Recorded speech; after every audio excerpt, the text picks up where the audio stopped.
Gracias, presidenta. Buenos días, señorías. Darles la bienvenida y agradecerle su presencia a la señora Delgado, al señor Hernández. Lo manifestábamos estos días. Nueva Canarias, bloque canarista, está al lado del sector primario, compartimos sus reivindicaciones y apoyamos esas manifestaciones que van a hacer en los próximos días. Y lo hacemos por distintas cuestiones. Primero, porque creemos que el campo, desgraciadamente, no ahora, sino desde hace mucho tiempo, pasa momentos difíciles agravados en los últimos tiempos por muchas de las cuestiones que ustedes plantean. Pero lo hacemos también porque yo no creo que hayan llegado tarde.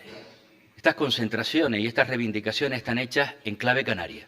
Y esa es una de las cuestiones que nosotros compartimos y por las que nos colocamos también a su lado. No significa que no haya algunos nexos en común con el resto del sector primario a nivel estatal o a nivel europeo. Seguramente, muchas cuestiones, pero no todas. Y además porque hay algunas que son nuestras, son propias, que no son las que algunas de las cuestiones por las que se están peleando allí. Y gracias también porque en su discurso, en la motivación de esas reivindicaciones y también de esas concentraciones o manifestaciones en los próximos días, se han alejado del negacionismo que hemos visto no en todas las reivindicaciones a nivel estatal, porque creo que sería injusto meter a todos los agricultores, a todos los ganadores a nivel estatal sobre ese sector, pero sí hemos visto algunas declaraciones negacionistas del cambio climático. Uno de cuyos efectos más graves, sin duda alguna, es la sequía. Uno de los elementos que más daño está haciendo al sector. Por tanto, no entremos en la paradoja y por eso felicitarles porque han sabido mantener esa distancia entre que una cosa, y nosotros también, y lo decimos claro, nosotros defendemos la Agenda 2030 y la vamos a seguir defendiendo. Cosa distinta es, esa Agenda 2030, algunas de las medidas para alcanzar los objetivos que se plantean, que son beneficiosos para el sector primario también, tendrán que modularse. Algunas de esas medidas, y eso sí es verdad, se han hecho de espaldas y sin escuchar a la gente del campo. Y hay que escucharle. Y algunas de esas medidas necesarias, además, necesitan apoyo y más recursos para implementarlas. No se trata solo de legislar y ahora ventílesela a usted. Habrá que apoyarles desde el punto de vista técnico, pero también desde el punto de vista económico. Si somos capaces de aunar esos tres elementos, la Agenda 2030 es beneficiosa para el conjunto de la sociedad y, por supuesto, también para el sector primario. Pero además hay un elemento que para nosotros sí es importante y en eso estamos totalmente de acuerdo. Las cláusulas espejo. Porque defendiendo todo esto que yo estoy defendiendo ahora, lo que yo sí que no sé defender, lo que yo sí que no sé explicar, es cómo esas cuestiones que creo que son necesarias, que se las exigimos a nuestro campo, luego no figuran en los acuerdos, en esos tratados de libre comercio, esos acuerdos preferenciales con algunos países como Marruecos, o ahora posibles acuerdos que están a punto de culminarse como los de Mercosur.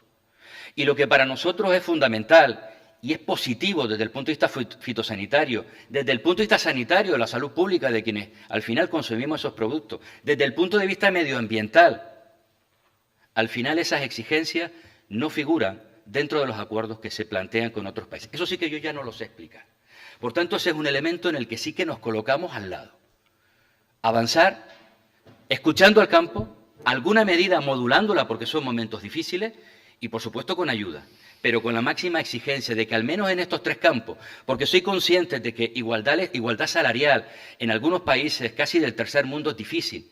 Otra cosa distinta son las condiciones laborales, que a lo mejor también tienen que estar en esos acuerdos, algunas próximas a la esclavitud en algunos casos.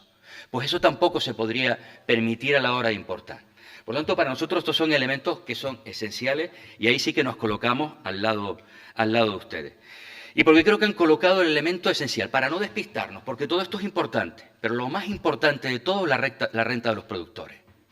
Si al final se produce y lo que se vende es caro para el consumidor, pero además ni siquiera cubre una mínima parte de lo que le cuesta al productor, llegará un momento en que ni las ayudas sean válidas. Es que dará igual si somos capaces de atenuar esa competencia desleal. Nadie va a querer estar en un sector duro, difícil, sujeto además a tantas cuestiones. Yo siempre cuento la experiencia de mi abuelo. Mi abuelo se acostaba por la noche rezando para que no lloviera mucho y le echara a perder o rezando para que lloviera porque entonces no había cosecha. Es que es difícil el sector del que estamos hablando. Por tanto, entendemos que es fundamental que la renta de los productores sea clave. Y para eso el cumplimiento de la cadena alimentaria. No más leyes. Cumplamos las que hay. Escuchaba estos días al presidente del Gobierno, cuando se reunía con las plataformas del sector primario a través de estas manifestaciones, que quizás había que hacer reforma de la ley de cadena alimentaria. Yo no sé si hay que hacer reforma. Es que la ley de cadena alimentaria, a lo mejor algún matiz, pero es que la ley de cadena alimentaria ya establece lo que debe de hacerse. Y el problema que está, que no se cumple, que no se ponen los medios. Por tanto, en ocasiones no es más legislación, sino cumplir aquella legislación que es necesaria. Y desburocratización. En eso también estamos de acuerdo. Es verdad que es bueno que el mundo rural avance hacia lo digital. Es el mundo en el que estamos. Pero tenemos que ser capaces de modular eso. Tenemos que poner sentido común, como decía Raúl. La digitalización. Porque hablaba de una de las cuestiones que ustedes plantean, la alta edad, desgraciadamente.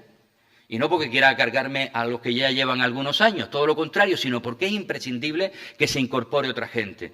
La alta edad de quienes están, pero hay otro segundo elemento, y es la estructura de propiedad de esas explotaciones. Suelen ser pequeñas explotaciones. No hablamos de grandes corporaciones, no hablamos de sectores financieros, de empresas turísticas con músculo o de otros ámbitos que tienen servicios jurídicos muy potentes. Por tanto, la simplicidad. Claro que hay madre y padre al lado de un agricultor, porque siempre fue así. Porque hay también tradiciones culturales que forman parte de la pertenencia al campo. Otra cosa distinta es que haya 20 trabajadores allí y ninguno esté dado de alta. Eso son cosas diferenciadas. Por tanto, en ese sentido, la desburocratización para nosotros también es importante. De acuerdo con la mesa del agua o de la sequía, como queramos llamarla, imprescindible.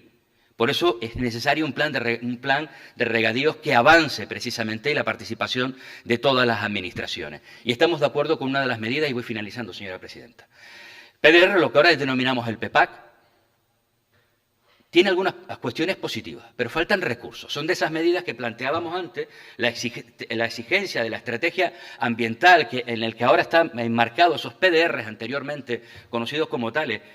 Es fundamental que se lleven a cabo, pero hacen falta más recursos. Esos 70 millones de euros para apoyar la incorporación del futuro de nuestro sector primario son esenciales. Y ojo, Europa, España, pero Canarias también.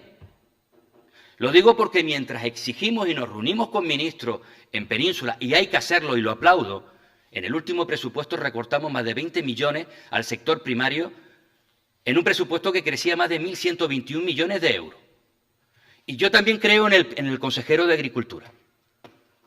Creo que estamos en buenas manos, pero con esas medidas no. Por tanto, creo que ese es un elemento también para nosotros esencial, que hay que ser coherentes en las exigencias y en los discursos en los que nos adjudicamos en la actividad política allá, pero aquí también.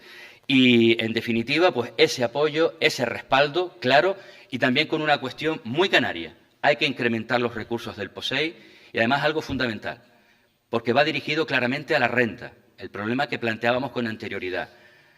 Esas ayudas tienen que ingresarse mucho antes que el momento actual en el que se está ingresando, que cuando llegan en ocasiones ya no existe explotación. Gracias, señor Campos.